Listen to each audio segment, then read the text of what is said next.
Pokoknya kalau Dybala main, permainan Roma tuh jadi jauh lebih hidup. Ya. Oke. Dan misalnya kalau Dybala tidak main, tapi masih ada Pellegrini itu masih bisa enak ditonton. Tapi kalau dua-duanya udah nggak main, nggak ada lineup, ya kayak lawan Udinese ketika melawan kayak gitu aja. Santai berjuang sendiri gitu.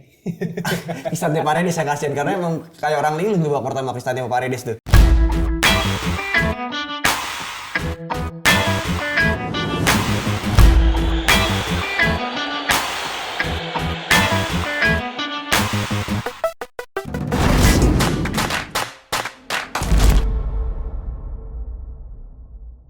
Halo Tifosi, welcome to Pinball, Opini Football.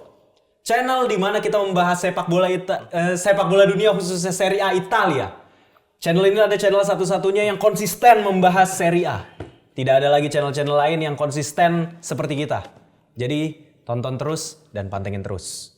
Di episode kali ini kita akan membahas rekap dari Giornata 32. Gua nggak sendiri tentunya. Bersama para pundit-pundit kesayangan gue di sini ada Bapak Alderdor, halo guys. Ada Bang Wai, halo, dan Bapak Laksmana Wirangga.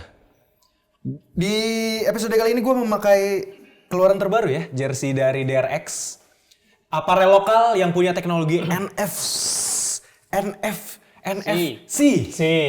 NFT tadi gue mau NFC.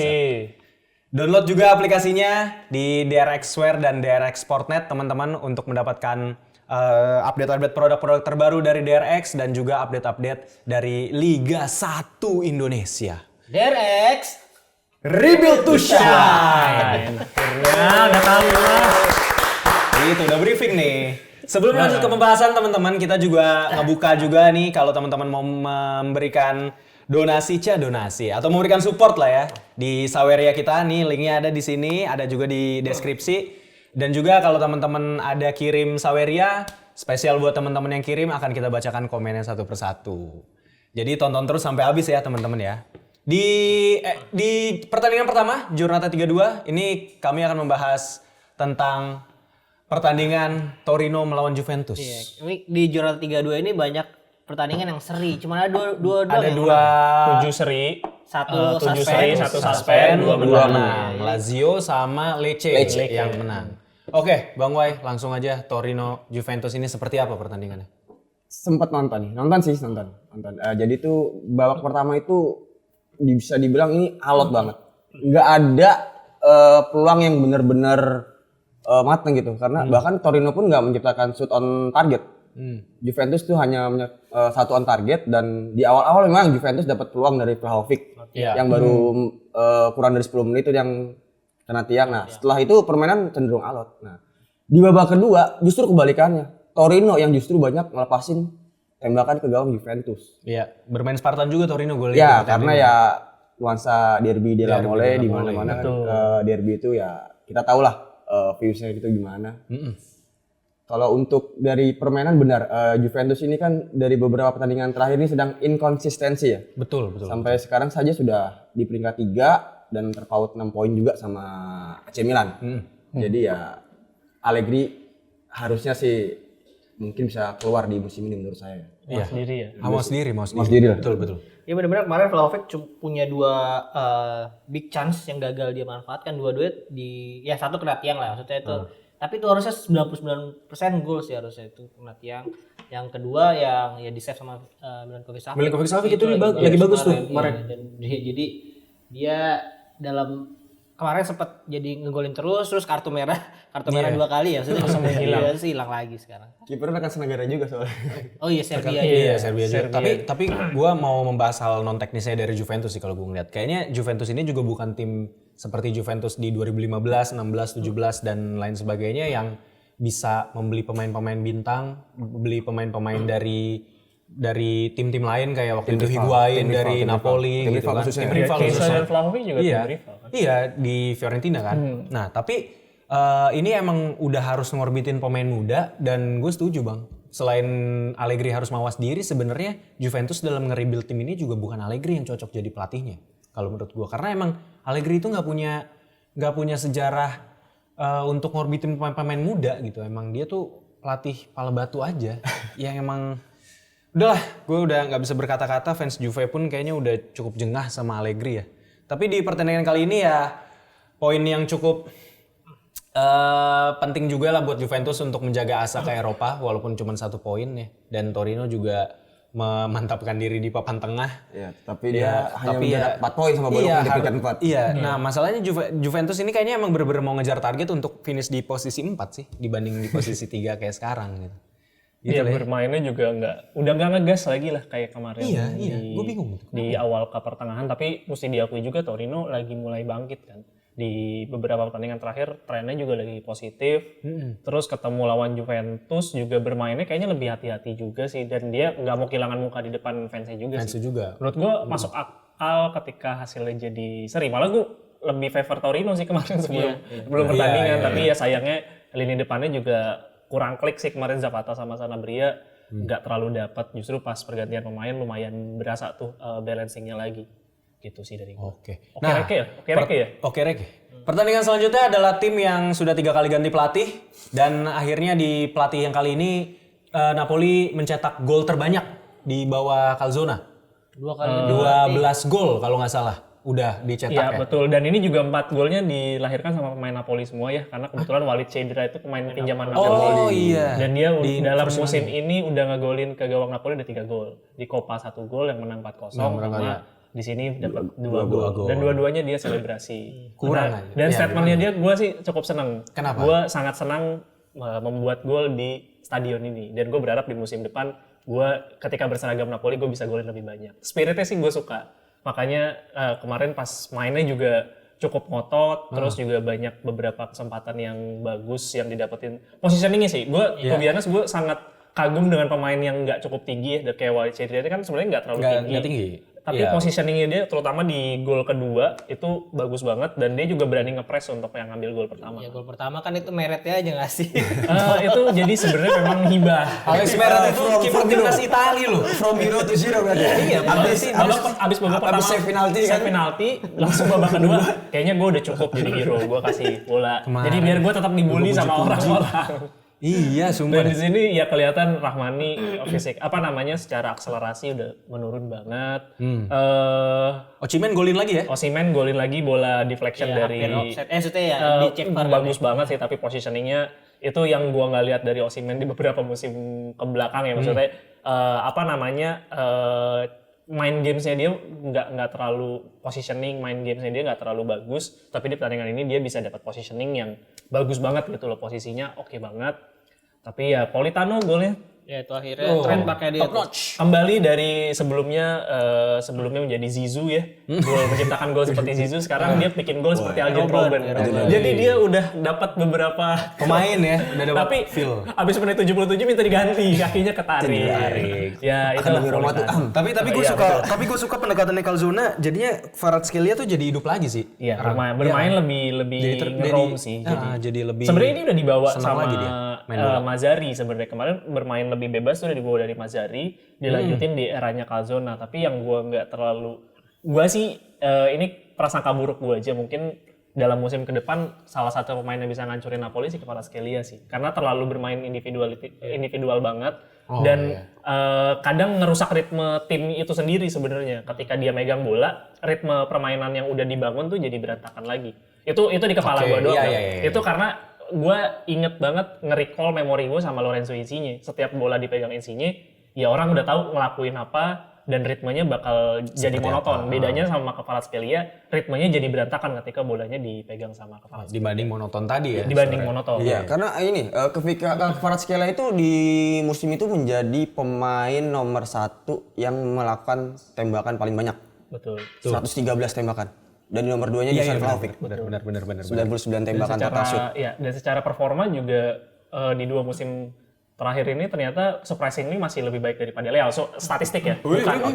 Lo bisa Leo baru tapi iya, tapi benar. 6 gol, 7 gol. Jadi pokoknya performa saya kayak passing, crossing, shooting, goal, assist dan lain-lain itu udah ada performa. Gue juga kaget sih, maksudnya gue nggak terlalu impress sama Kvaratskhelia di musim ini, tapi ya ternyata masih cukup oke. Gitu. Padahal di awal musim kan sempet hilang lama banget. Hilang lama banget, udah berapa bulan waktu itu dia nggak bikin gol. Ya, Cedera juga, tapi ya good things-nya di pertandingan ini Rahmani akumulasi kartu merah, Rui kartu merah. Itu pemain kesayangan saya Mario Rui ngapain dia itu? Ya memang ngablu. Kan itu juga sering kejadian orang kartu kuning pertamanya dia kalau lo aware, jadi dia dijatuhin sama pemain orang terus ditendang sama dia orangnya. Jadi dia dilanggar, kesel, ditendang orangnya. Tapi itu kalau Rui nggak profesional full kayak gitu, mungkin bisa kebobol mungkin ya. Iya, tapi jangan ditendang juga anak orang, Bang. Itu emang ada emosinya itu, bukan lebih ke profesional foul, itu memang emosi. Berarti ini wasitnya bener tapi kan nggak kayak wasit yang kemarin yang dari Tajikistan kan. Oh enggak. Waduh. Ya, tapi intinya good things-nya adalah itu, jadi kemungkinan back di pertandingan berikutnya Ostigard sama Nathan. Itu yang kita tunggu-tunggu setelah berpuluh-puluh pertandingan akhirnya kelihatan lagi duet Ostigard sama Nathan, karena di sini Ostigard secara dia memang bola atas tidak bisa sama dengan Rahmani dan juga Johan Jesus sama-sama bapuk, tapi ada hal yang lebih baik yang dikuasai sama Ostigard, itu visinya dia ketika ngelakuin crossing bola ke depan. Tapi itu yang gua nggak dipunyai. tapi gua agak lupa deh, Ostigard tuh tinggi gak sih? Enggak, pendek. Enggak ya? Pendek. Oke. Jadi ya itulah. Ya semoga Meret cepat dijual ya. Meret coba cari klub baru. Karena musim depan Eli Capriel sih kemungkinan besar jadi starter sih. El Capriel Empoli. Yang Empoli betul. Itu bagus. Masih tuh. jadi kiper dengan save terbanyak musim ini. Gue nonton kemarin Empoli Lecce tuh derby degradasi, itu juga lumayan tuh sih. Jadi balik lagi, Luperto kan juga di Empoli balik lagi. Nggak usah mulai kita nggak usah. Itu agen ganda ya. Kalau itu udah dijual. Kalau itu udah dijual. Biar aja nggak apa-apa. Oke, selanjutnya kita akan membacakan dulu teman-teman yang udah kirim Saweria ya. Ini ada dari Abang Rio. Terima kasih dukungannya Bang Rio. Ini komennya cuma simple aja nih. Apa aja dah gitu. Terima kasih Bang Rio ya. Terlalu simple, Ini sebuah apresiasi juga buat kita. Thank you. Thank you banget. Oke, di pertandingan selanjutnya ini ada pertandingan tunda yang akhirnya tertunda ya. Tertunda. Udinese melawan Roma, tapi tetap akan kita ulas karena emang itu tertundanya di menit 78 kalau nggak salah. 72. Jadi secara permainan udah kelihatan, dan gua ngelihat kayaknya udah mulai bisa diantisipasi nih permainannya DDR nih. Udinese tim yang dibilang sama Aldi itu tim yang ini gue bocorin dikit ya. Oke. Udinese itu kalau menurut Aldi ya disebutin di podcast lain gitu ya. Itu bilang sebenarnya gue lebih suka Udinese yang degradasi karena gue ngelihat Udinese ini bukan tim yang bermain untuk menang gitu. Nah, tapi ternyata kemarin gue ngelihat waktu dia lawan Roma, ya mungkin untuk mengamankan posisi itu dia sebenarnya lumayan berani menyerang gitu, walaupun ya masih bertahan dengan low block dan drop back-nya dia gitu Bang. Nah, kalau dari lu gimana ngelihat pertandingan ini di babak pertama terutama ya? Karena menurut gua Romanya ini tuh sama kayak ketika melawan Lecce, susunan pemainnya nih 80% dia melakukan rotasi. Iya. Karena kalau Roma di tangan DDR ketika rotasi itu kita mendapatkan hasil yang agak minor ya. Draw seperti lawan Fiorentina itu kita rotasi. Bahkan lawan Fiorentina aja kita rotasi. Itu kita draw. Iya. Lalu melawan Lecce kemarin. Kayak siap-siap buat hari Kamis nanti kan. Nah, makanya itu kan karena setelah kebobolan, karena kan di awal pertandingan itu dia pakai formasinya itu 3-4-2-1. 3-4-2-1 ya kan. Itu di 20 menit pertama itu nggak jalan. Ketika Zalewski masih ditaruh di kanan. Iya, bener sih. Bener. Ketika setelah kebobolan Roberto Pereira berubah formasi jadi 3-5-2. Jadi Zalewski ditarik lagi ke kiri dan itu sudah mulai ada perkembangan tuh di babak pertama. Dan gue ngeliat 3-5-2 ini udah agak ditinggalkan sebenarnya sama DDR ya beberapa pertandingan kemarin karena fokus di 4-3-3, dibalikin lagi tuh ya. Ya, tapi pas babak kedua masuknya Dybala dan berubah lagi. Langsung jadi 4-3-3. Emang harus dibalas soalnya. Karena pokoknya setelah Huijsen blunder itu yang bola ini kan. Ya karena babak pertama tuh Roma banyak salah passing, banyak blunder juga, Llorente salah passing, Cristante blunder dan fatalnya yang Huijsen itu. Iya. Emang agen rahasia juga. Agen rahasia juga. Huijsen ini nih. Bengong dia ngeliatin Kayak gitu minta 35. Tungguin jatuh dulu bolanya. Ini samber sama Pereira kan. Terus kalau dari serangannya Roma Bang, yang berbahaya itu yang pas Dybala masuk tadi berarti ya? Ya yang pas, kalau di babak pertama ya ketika ada sih peluang dari Baldanzi ya, yang dari bola corner ya, yang langsung first time itu ya. Iya, itu mungkin itu peluang terbaik lah ya. Iya betul. Itu peluang terbaik di babak pertama dan di babak kedua ya benar memang Dybala bisa dikatakan ya selain Pellegrini ya Dybala penggendong tim juga ya kan. Iya sebenarnya. Tapi Dybala main itu kayak nge-unlock Pellegrini juga sebetulnya kan. Jadi Pellegrini ada ruang jadi yang ada ruang. diciptain sama Dybala jadi bikin Pellegrini bisa lebih. Jadi free roll. Iya. Benar. Jadi lebih free roll. Bang, tapi gue mau bahas sedikit apakah menurut lu Roma ini juga cukup ketergantungan sama Dybala? Dan lu ngelihat kalau dari lu ngelihatnya gimana gitu? yang benar-benar ngikutin Roma? Pokoknya kalau Dybala main, permainan Roma tuh jadi jauh lebih hidup. Ya. Oke. Dan misalnya kalau Dybala tidak main, tapi masih ada Pellegrini itu masih bisa enak ditonton. Tapi kalau dua-duanya udah nggak main, nggak ada lineup, ya kayak lawan Udinese ketika melawan, kayak gitu aja. Cristante berjuang sendiri gitu. Cristante Paredes yang kasihan karena emang kayak orang linglung di babak pertama Cristante sama Paredes tuh. Iya benar. Pellegrini tuh lagi akumulasi kemarin nih. Pellegrini ada di bench. Oh, ada di bench. Emang diistirahatin. Tapi lu berharap Dybala dipertahanin berarti untuk Roma? Iya dong. Harus dipertahanin. Tapi kan ada klausul ya kan? Ada Masih aktif kali? masih Dan yang gue baca, sorry bang, kepotong. Yang gue baca syaratnya Dybala mau perpanjang kontrak di Roma itu Liga Champions. Itu bagian dari itu Dan Liga Champions. sangat terbuka lebar sih di musim ini dengan 2 jalur ya. Jalur posisi 4 atau 5 besar sama jalur juara WL. Ini sangat kebuka lebar banget sih buat Roma gitu loh. Dan ya buat gue layak sih, maksudnya layak dijadikan title contender untuk UEL dan juga posisi slot 4 besar sih buat gue Roma juga layak sih. Makanya kan waktu itu gue beberapa kali bahas Bolonya, ya biarpun sekarang gue udah akui udah layak lah menduduki posisi 4 besar, malah menurut gue Juve Yang cabut. yang kelempar. Menurut gue kayak gitu. Awalnya gue bilang kalau Bolonya nggak nemuin konsistensinya, buat gue pasti bakal keluar dari 4 besar. Ternyata konsistensinya jalan terus kan. Iya. Nah di sini sih yang spesifik gue ngomong di luar dari chance-nya ngomongin di Champions, Baldanzi sih. Gue berharap di sisa pertandingan Serie A nanti dimainin terus sih. Gue berharap dia masuk Euro sih. Iya. Ini anak golden boy banget sih. Iya. Dari musim lalu gue udah selalu bilang bahwa gue nggak tahu ya, ini bisa jadi salah, pasti penonton juga bakal banyak yang protes. Buat gue ngelihat Giovinco di mata Baldanzi sih. Maksudnya ngototnya ya, bukan posisinya dia sebagai pemain serang gitu kan. Kalau Giovinco kan benar-benar main di depan ya, sementara Baldanzi bisa bermain lebih ke belakang.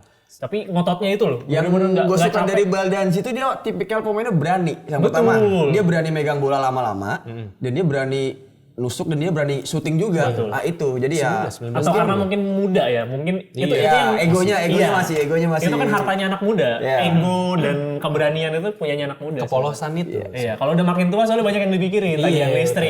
Jadi ingat Zaniolo kalau berani orang berani. Kaki biar jangan cedera kaki. Iya, dan anaknya juga ngotot kan. Beberapa kali gue ingat yang lawan Inter dia masuk di pemain pengganti juga berantem terus sama pemain lawan gitu. Memang ngotot gitu pemainnya. Bang, opini bang, kalau misalnya emang Dybala harus cabut musim depan, apakah Baldanzi bisa ngisi posisi itu menurut lo? Belum. Kalau untuk musim depan sepertinya belum. Harus diasah lagi, harus dikasih jam terbang lagi untuk Mesti ada mentor sih kalau kata gue. Dan dia harus ada jam terbang lagi, harus sering diberi percayaan lagi. Siapa pemain yang bisa menggantikan Dybala untuk ada di posisi free roam-nya Dybala yang ngebuka ruang gitu? Kalau menurut lu di Roma dengan komposisi yang sekarang? Ngisi lah bang, langsung keluarin. Enggak, bukan beli ya, tapi maksudnya siapa yang bisa ngisi itu menurut lu bang? Ya karena Baldanzi ini proyeksinya kan untuk ke situ, tapi Belum ya? Makanya mungkin Dybala bisa bertahan sekitar 1 atau 2 musim lagi sambil nunggu Baldanzi sudah ada perkembangan. Mungkin baru bisa dilepas mungkin. Jadi jawaban dari lu sebenarnya belum ada ya yang Belum bisa ada. menggantikan Dybala ya. Belum ada.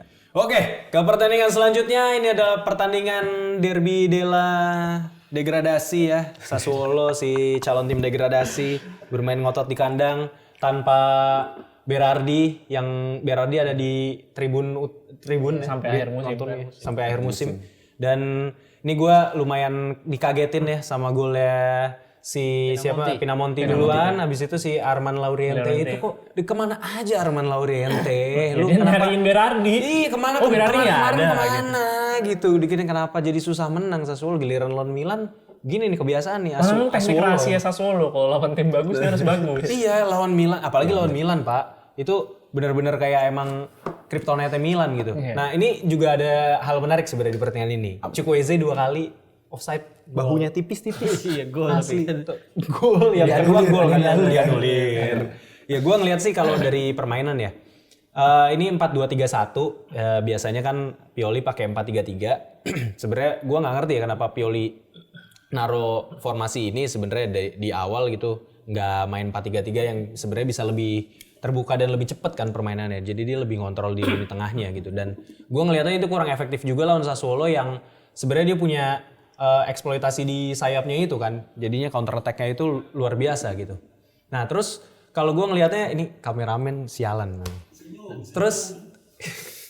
Terus gue ngelihatnya Milan di sini emang di babak pertama agak kurang disiplin dalam bertahan karena emang kasihkan nyerang, possession juga ada di 68-32% ya di akhir pertandingan. Yang ini harus dibayar mahal dengan ya 2 gol di babak pertama itu kan. 2 gol di babak pertama dan Sportiello di sini gue ngelihatnya juga kayaknya masih agak gugup ya. Kayaknya dia kurang Sekalinya bisa dikasih kepercayaan. Iya, dia kayak kurang bisa untuk mengontrol lini belakangnya gitu loh. Padahal kan kiper sebenarnya yang bisa ngelihat semuanya situasi. gitu kan. Iya. Cuman ya beruntungnya Milan punya Rafael Leao ya yang masih bisa berdansa di atas lapangan. Dan yang gue sebenarnya lumayan impress sama Chukwueze, tapi memang anak ini tuh agak-agak nggak bisa diandalkan kalau di pertandingan-pertandingan penting sebenarnya krusial ya. Kayak kemarin lawan Roma 80 menit nggak ngapa-ngapain kan. Lah ini kan juga nggak Si Chukwueze iya sebenarnya Chukwueze juga jadi nggak krusial harusnya ya. Iya, harusnya bisa ya. Iya, harusnya impact. bisa sebenarnya, tapi emang kayaknya pergerakan di tipis-tipis gitu cocoknya main di liga yang nggak ada VAR-nya gitu. Ini masalahnya ada VAR ini jadi merepotkan ngomongin juga. apa, kan. Mas, maksudnya? Enggak. Maksudnya kan nanti musim depan Liga Thailand kan nggak ada musim depan VAR. yang mau diganti peraturan offside kan. Oh, Iya, semoga ada. Nah, itu aman. Iya, itu aman. Sabar Chukwueze, aja. iya bener. Semoga Chukwueze. Chukwueze, terus Moisken, itu aman sih. Osimhen juga, Osimhen aman. Ya, sampai sekarang Moisken belum golin gol. Iya. Kemarin nunggu Moisken akan jadi starter, fix itu. Moisken starter. Gua ngelihat Loftus-Cheek juga nggak terlalu banyak nggak terlalu banyak ngasih impact di lapangan gitu ya, nggak sesuai harapan. Ya Jovic untungnya bisa dapat gol ya, lumayan, tapi memang kalau buat link up dan build up gitu Jovic ini kayaknya kurang bisa kepake gitu. Memang tipikal striker Iya, males. beda sama Giroud yang masih bisa turun dan jadi target man untuk nahan bola di depan. Tapi Jovic kan ini kayaknya setidaknya kalau fox in the box Jovic banget depan gitu. gawang dia kalau ada gawang kosong tuh dia bisa nendang masuk ke Iya, gawang, bukan benar ke sih, atas. benar sih. Ada soalnya pemain gitu gue juga lupa namanya siapa. Depan gawang kosong. Aduh enggak, kemarin Giroud kayak gitu. Oh Giroud, ya Allah, kaget gua. Ada udah Iya, dioper iya. enak-enak Iya, kan. iya. Nah, emang tipikalnya Jovic itu kan dia tipikalnya opportunity player ya. Iya, kemarin Iya. kemarin kan bola yang nyamperin dia itu kan. Iya, selalu begitu. Gitu. Ya, oh iya bola tuh yang hampir yang sering juga yang terakhir Iya, itu sering yang gitu kan bolanya datang ke dia. Memang tipikal begitu. Dan kembali Okafor KPI-nya kembali iya. kembali achieve. KPI-nya KPI-nya kembali. dimasukin Iya, gol, dimasukin dimasukin gol. gitu. Karena memang KPI-nya Okafor di Milan adalah ketika dimasukin minimal kasih impact, kasih 1 gol. Mau keluar lagi boleh. Iya benar Gitu. benar. 3 kali dia nih, 3 kali nih nama tim Pioli nih. Iya benar. Yang pertama comeback lawan Udinese. Iya. Dia gol penentunya. Lalu yang kedua gol penentu lawan Lazio di menit akhir. Dan yang terakhir ya ini kemarin. Waktu Cagliari juga deh kalau nggak salah. Nah, ya di pertandingan ini sebenarnya gua masih ngelihat si Adli ini kalau untuk bertahan tuh emang kayak kurang banget ya dia. Ada Yunus Musa di situ juga agak sulit Lebih-lebih. karena Iya, makanya Yunus Musa dua- juga kayak dua-dua ini box to box yang ke depan doang. Menurut gitu. gua harusnya di-combine sih. Iya, Kalau lu harusnya masang Mbak Musa, Tijani. satu lu harus masangnya Tiani. Tiani, Atau iya. Dybala. benar. Dua-dua Tapi Adli lu pasang yang kreatif, Benacer. yang kecil-kecil, Iya. yang bukan yang physical gitu. Iya, tapi Adli itu kan sebenarnya playmaker ya, playmaker atau dia agak ke depannya. Musa ini juga tipikalnya yang Sama. agak Sama. mau Di ke Valencia depan, juga sama. mau ke depan. Betul, Iya, di Valencia juga sama. Mau ngatur sebenarnya bukan ball winning kan. Tapi kalau Tijani ada kan sebenarnya dia yang bisa juga jadi itu ball tiga-tiganya winning. posisi gelandang serang semua. Iya, benar. Makanya ada naluri defensif. Iya, Iya. ada dulu Milan era kemasannya Pirlo dijagain sama Gattuso kan. Iya, benar. betul. Biar Ini ada jadi yang yang jagain. Ada yang jaga. Ada yang seperti Elo. Seperti Elo, kelabakan dia udah di counter. Tapi ini gua harus ini nih yang Pioli kan tahu ya kalau di sayap Sassuolo ada Laurenti yang speednya ini ya. Kenapa dia lebih masang Florenzi ketimbang Calabria gitu? Kayaknya ini feeling gue ya, ini preparation ini banget sih, lawan Israel Roma. banget sih. Buat comeback. Oke. Maksud gue dia kehilangan 3 poin di sini pun juga nggak berarti. masalah. Iya, nggak di berarti banyak. klasemen masih aman. Iya, Menang pun enggak Iya. Nggak ngaruh banyak, makanya buat gue ini adalah hal yang normal aja sih. Ketika ini sering eksperimen. kalah sih, Lebih kayak eksperimen gitu. eksperimen aja. Cobain pemain-pemain yang jarang di-pairingin, dia coba pairingin. Dan Iya. terbukti ya tidak berjalan dengan baik, tapi akhirnya banyak pemain yang bisa mengembalikan mukanya Pioli lagi. Tapi emang harus gitu sih ya. Tapi di pertandingan ini ya gue benar-benar salut sama Sassuolo-nya sih. Karena di sini kan fans-fans Sassuolo semua ya. Betul. Jadi emang Sassuolo juga bermain Spartan di kandang sendiri dan ya cukup merepotkan Milan gitu. Dan tapi ya selamat lah untuk Milan nggak kalah gitu akhirnya. Ya karena Sportiolo nih baru 3 kali dimainin sama Milan, belum kalah nih. Sportiolo nih. pernah kalah, benar. Betul. Milan dijaga Sportiolo belum pernah kalah nih 3 kali nih. Iya, tapi 3 gol no, Bang. Iya, emang kebobolannya 4. Iya, kebobolannya 4. Iya, kacau emang. 3 pertandingan kebobolan 4. Oke, di pertandingan selanjutnya kita move on nih. Ini udah calon kandidat kuat juara. Ini udah tim juara lah ya. Ini tim yang nggak ngapa-ngapain juga udah pasti juara ya. Nggak bisa mesti Enggak, kerja. lawan-lawannya pasti masih kepleset. Ntar Milan juga kepleset. Juve apalagi. Nah, dia aja kepleset pertandingan ini. Nah ini enggak. Ini karena Cagliari akhirnya mendapatkan result di bawah Ranieri. Dan gue ngeliatnya emang bener-bener mencari selamat ini Ranieri gitu kan. Nah kalau lu ngeliatnya di pertandingan ini gimana Di? Apa yang lu tangkap gitu dari permainannya Cagliari juga ya? Ya kalau dari Internya sih jelas sebenarnya Inter bermain bagus ya, dari serangan tuh punya banyak peluang, nyaman juga megang ball possession. Betul. Bahkan ya ketika ini kan Lautaro sama Pavard kan nggak bisa main karena akumulasi ya. Ketika Lautaro nggak bermain juga Sanchez bisa nge-backup dengan baik juga. Kemarin dia menunjukkan kelasnya lagi itu. Dia ngasih assist juga dan akhirnya Thuram cetak gol kembali. Sanchez. Iya, setelah 2 bulan nggak ngegolin akhirnya cetak gol lagi. Dari kena mental itu ya lawan Atletico ya. Akhirnya Thuram golin sejak kalau nggak ada Lautaro ya. Iya, tadinya belum kena golin tuh. Iya. Kalau nggak ada Lautaro, Thuram nggak golin tuh. Iya, makanya dia selebrasinya begini kemarin terakhir tuh. Lautaro ya. Iya, tanpa Lautaro bisa golin juga dia. Kalau pakai baju yang Star Trek lagi baru. Perdana. Ini bikin fans Inter beli jersey mulu nih. Emang itu tujuannya. Tenang, kayak Napoli 10 lah, santai aja. Ini biasanya beda sponsor dong, bukan beda motif. Nah itu, kalau itu katro sih memang. Ya terus dari ya justru yang ya, secara permainan ofensif bagus semua sih menurut gua. Dari nah defensifnya kadang justru ini yang lagi agak aneh nih. Aneh sih itu. Biasanya kan nggak seburuk ini. Anomali sih ini. Iya udah anomali banget. Acerbi masih kena mental soalnya di gara-gara kasus JJ kemarin. Orang banyak yang ngomong tuh di komenannya beli Karma gitu ya. Iya, bukan. Semenjak ada kasus kenapa jadi ngablu gini dah Acerbi. Lebih ke ini sih, maksudnya aneh sih di pertandingan ini gue ngeliat Acerbi juga kayak ngapain gitu. Iya, apalagi di gol pertama kalau nggak salah dia tuh ya kedua gol itu kan gara-gara bola crossing atau bola lob ke daerah kotak penalti lah ya.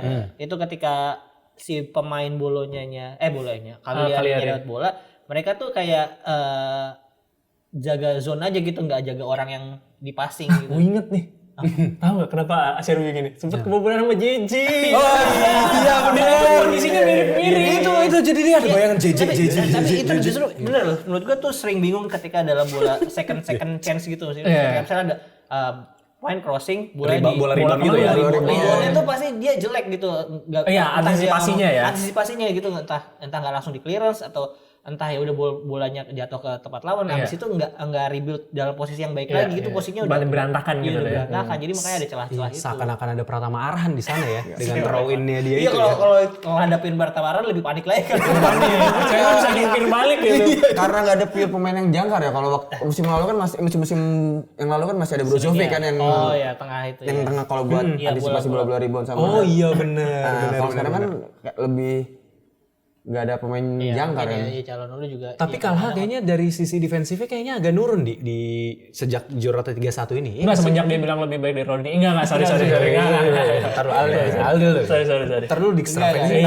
Sorry. Tapi memang begitu, namanya juga bukan yang benar-benar Emang murni bukan. Tapi ya mungkin ya pasti ada naik turunnya, dan mungkin sekarang lagi turun nih performa defensifnya. Lu setuju ya? Iya, setuju memang. Dan beberapa itu sering out of possession, terus ya passingnya juga kadang-kadang nggak terlalu akurat gitu. Memang ya kemarin ada ya bukan murni back doang sih memang, walaupun Acerbi out of possession, Bisek juga ketinggalan kemarin. Biasanya tuh Bisek ketika dipercaya tuh bisa main bagus, tapi ternyata kemarin ada bad day-nya lah, kemarin bad day buat gua. Ya udah sih, membuktikan Bisek hanya manusia biasa. Memang ada maksudnya nggak yang benar bisa perform setiap pertandingan gitu ya, manusia normal ternyata dia. Ya, akhirnya ada pemain jeleknya loh. Iya, alhamdulillah. Kira kan Superman kan dia, bagus terus, normal. Dan ini juga Inter kali keduanya kebobolan di 15 menit terakhir pertama kan sama Napoli. Juan Jesus ini juga kemarin yang golnya si Viola yang sama-sama dua-duanya aki-aki itu. Nicolas Viola 33 tahun. Iya, dia cetak ke gol Napoli juga kan. Super sub. Bikin pusing gitu. Super sub itu dia. Memang masuknya dia dari babak kedua mulu. Iya, padahal di babak pertama tuh Zito Lufumbo itu udah bikin kocar-kacir Inter juga kan dia. Kalau serangan balik Inter tuh tidak tenang lah ketika. Pengen gue pukulin deh Zito Lufumbo tuh ngeselin banget kan. Jago banget.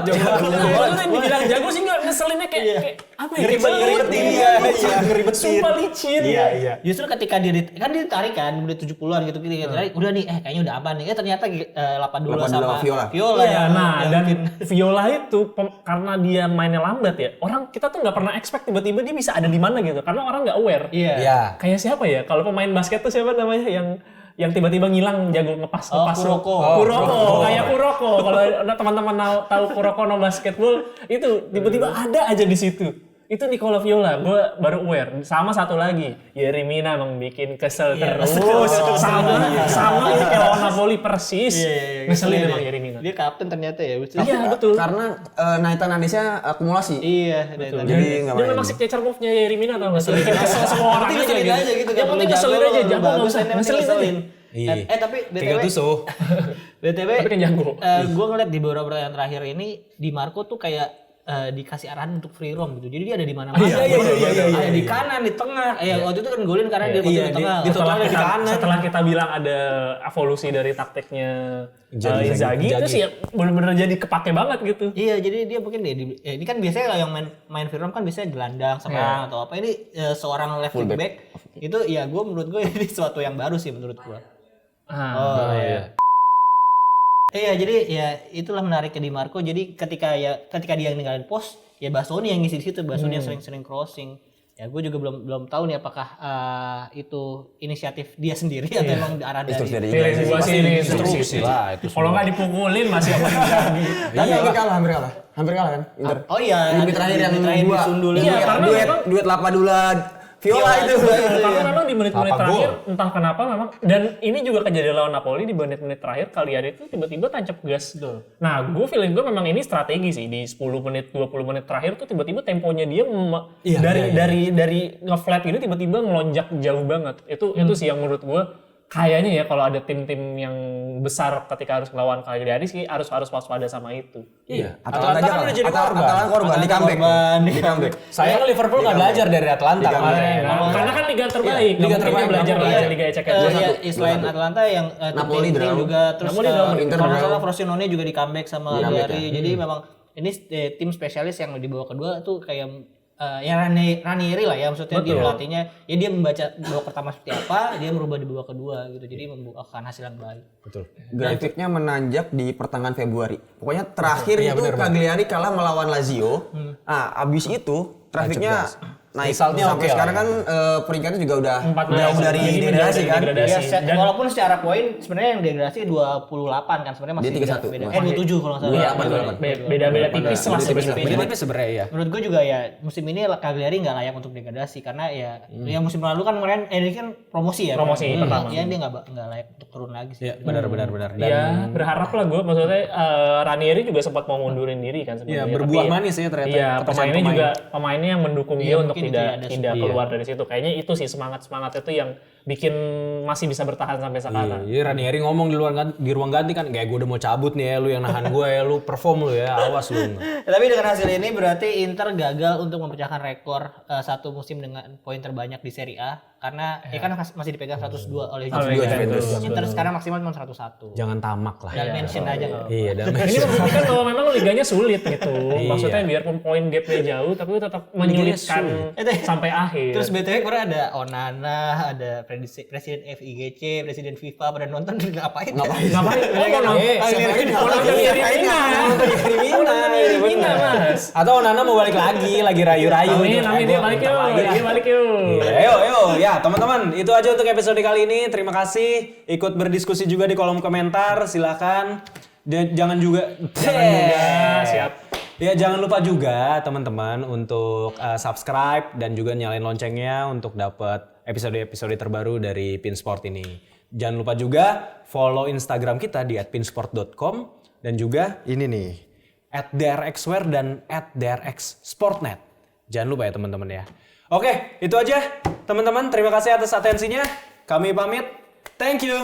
Ciao. Ciao. I love you, Cakate. Thank you Bang Rio.